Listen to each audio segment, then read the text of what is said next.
malikay. Umilit sa ilalunan na say.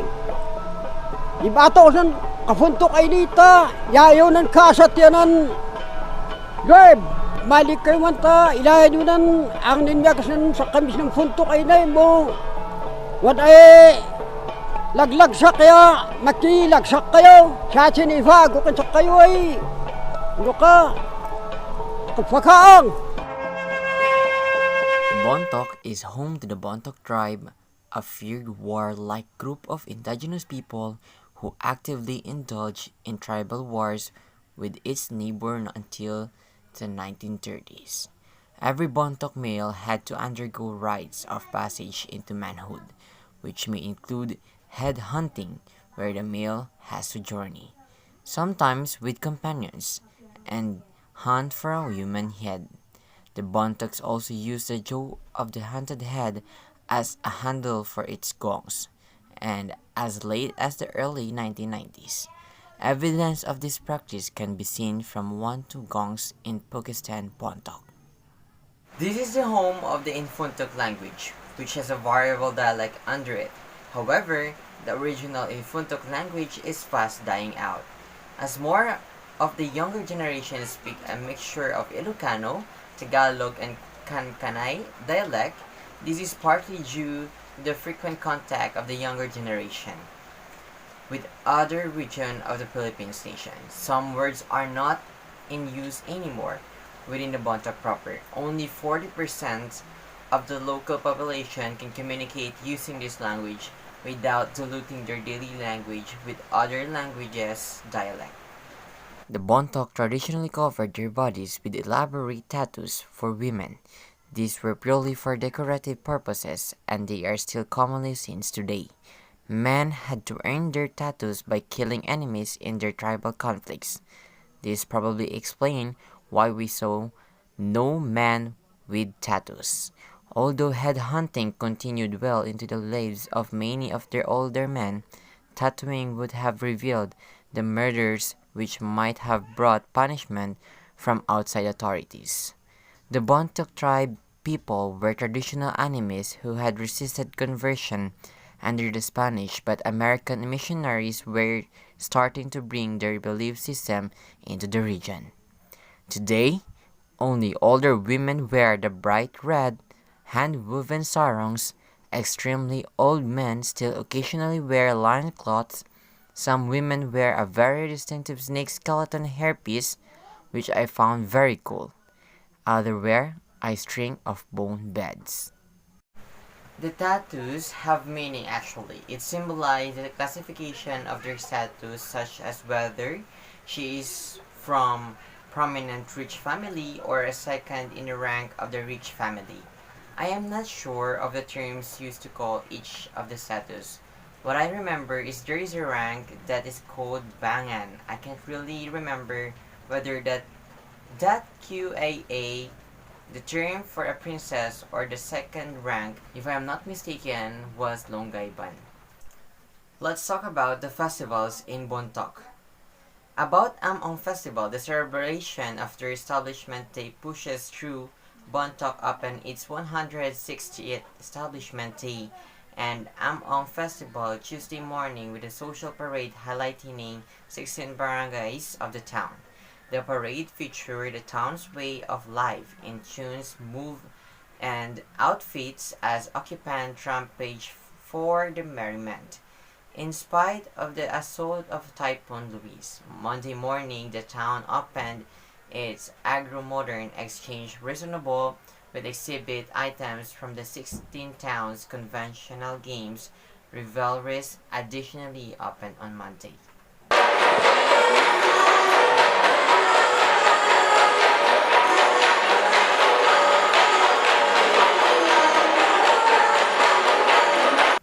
The Langay Festival is the foremost festival of Mountain Province.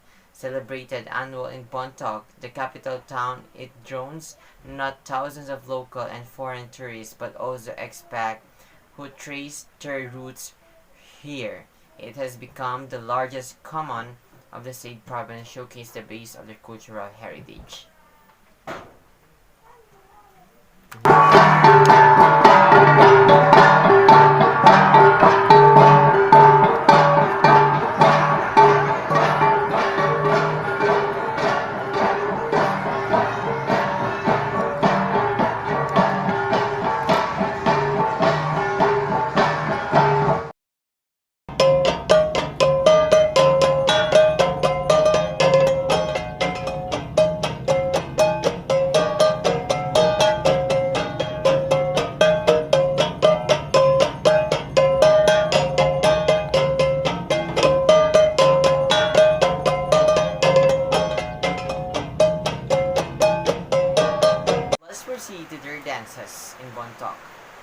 Ethnic dances in the different municipalities of Mountain Province have difference and commonalities in terms of steps, attire, or costumes. Purposes, these dances are part of the people's customs and tradition that have become part of their Igorots identity. In any festive gathering among Igorots, it is all ritual, various or town fiesta, wedding celebrations, people's assembly, the gongs are played according to its rhythm appropriate to the specific purpose of the occasion.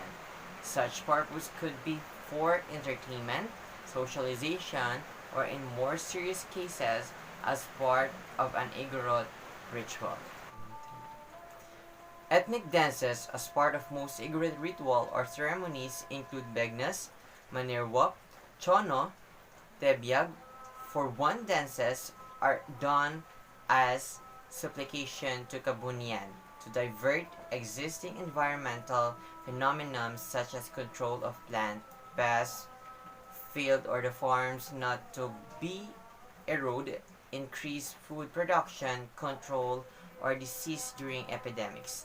Ethnic dances are also done in Thanksgiving, after rice planting, after harvest, or for spiritual healing.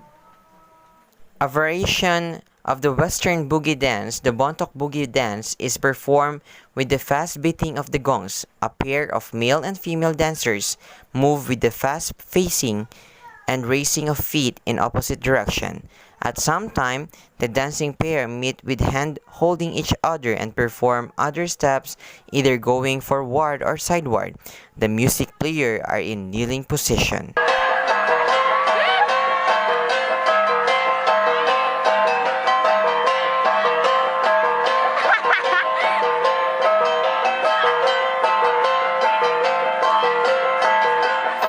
This is a dance that reflects that search of a lost soul, performed during rituals. It is done with a slow and jerking body movement along with the slow, peculiar striking of the gongs. However, today, it is performed by young men also for entertainment without the preliminary prayers for the specific ritual.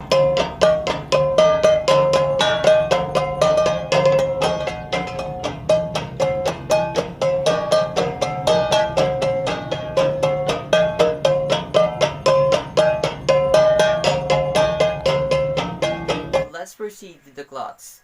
Completely 5-piece Gadang man's clothing set. Gadang people, northern Luzon in the Philippines, in circa 1920. This completely 5-piece set of clothing for a Gadang man was collected in the Philippines in the 1920 and brought back to the UK, where it has been since with an English family. Gadang costumes are typically well woven and colorful.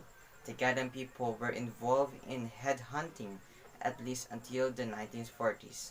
The Gadang population today is around 30,000 to 40,000. The set comprises an upper body jacket or blouse known as a lanma. This is a beautiful edges with white beads and has beaded tassels. A cape or cape, this is edged with small pom-poms and has a neck tie with a beaded tassels. A narrow loincloth or dinega or a bag. The ends are heavy with beadings. They are profusely decorated with yellow, white, and black glass beads. A necktie, this has bead, fringes, and chases brass weight. A bark cloth fiber head wrap. A bark cloth fiber head wrap. According to the Molzo Anderson 2014, textile from northern Luzon can almost be said to be a well-guarded secret. Only a select few textile collectors have, through their electric interest in fascinating cultural aspect of Philippine minority ethnic groups, attending seriously to this treasure of utilitarian status markers. However, while recognition of the textiles has been slow, this has been balanced by the relative rarity of the textiles, so that over the past decade, only committed collectors had the will to acquire finer quality examples. Each piece is either in perfect condition or it almost perfect. There are no holes, repairs, or insect damage to any of the pieces. There are minor bead loses to loincloths only. One of their accessories in Bontoc is the buaya necklace. As you can see in this image, we can see the teeth of a crocodile, which they made into a necklace. So let's proceed to their instrument. The diwas is a native bamboo wind instrument from the Philippines that is a variation of well-known pan flute or the pan pipes. It is made of bamboo with one and closed with bamboo nodes. It does not have finger holes or tone holes like other popular aerophones such as flutes. The diwas compensates by grouping pipes of graduated lengths together. The player shift from one pipe to another to produce sounds with varying pitches. In Kalinga, these individual pipes are known as sagaypo, which is why the diwas is sometimes called sagaypo. The number of attached sagaypos can range from 5 to 8. Gangsa is a single-hand held smooth surface gong with a narrow rim. A set of gangsa which is played one gong per musician consists of gangsa tuned to different notes, depending on regional or local cultural preferences. The number of gangsa in a set varies with availability and depends on the tradition of the particular ethnic group of the Luzon, Cordillera, Kalinga, Ifugao, and Bontoc. Among the Kalinga people in the Cordillera region of Luzon Island, and gangsa is played into two ways. One way is called topaya, and the other is called patong. In topaya style, the musician play the surface in the gangsa with their hand while in a sitting position, with a single gangsa resting on the lap of each musician. In the patong style, a gangsa is suspended from a musician left hand and played with the padded stick held in the musician's right hand. In the patong styles of playing, the players are standing or they keep in step with the dancers while bending forward slightly. Kalaling or tongali is a nose flute. Because the kalaling is nose and has a narrow internal diameter, it is possible to play different harmonic through overblowing, even with a rather weak airflow from one nostril.